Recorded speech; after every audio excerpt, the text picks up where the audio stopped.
ভাইরা, আপনারা যদি সবাই একটু সুশৃঙ্খল হয়ে বসতেন তাহলে ভালো হতো। যারা দাঁড়িয়ে আছেন তাদেরকে একটু অনুরোধ জানাই, সবাই একটু সুশৃঙ্খল হয়ে বসেন। আমাদের ইফতারের সময় হয়ে গিয়েছে। আমরা ইতিমধ্যে দোয়া সম্পন্ন করেছি। আমাদের ইফতারে আপনাদের মাঝে দৃশ্যপ্রয়োগ করা হয়েছে। সবাই একটু কষ্ট করে ধৈর্য ধরে বসেন। আমাদের সবাই যেন সঠিকভাবে ইফতারটা পায় সেটার জন্য একটু সহযোগিতা করেন।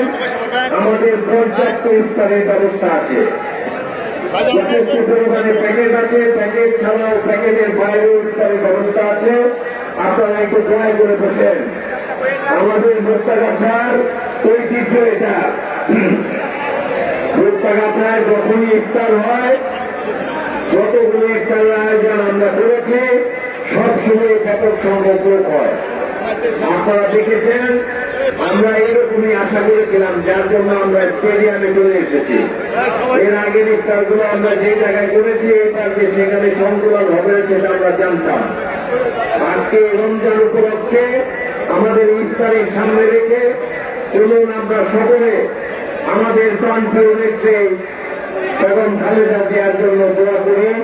আমাদের প্রাণপ্রিয় নেতা শহীদ প্রেসিডেন্ট জিয়াউর রহমানের জন্য দোয়া করি। আমাদের বর্তমান দেশের প্রধানমন্ত্রী, আমাদের দলের চেয়ারম্যান তারেক রহমানের দীর্ঘায়ু কামনা করে দোয়া করি। আমার শ্রদ্ধেয় বড় ভাই জনাব মোশাররফ সাহেবের জন্য দোয়া করি। সকলের কাছে সবার জন্য দোয়া চাই।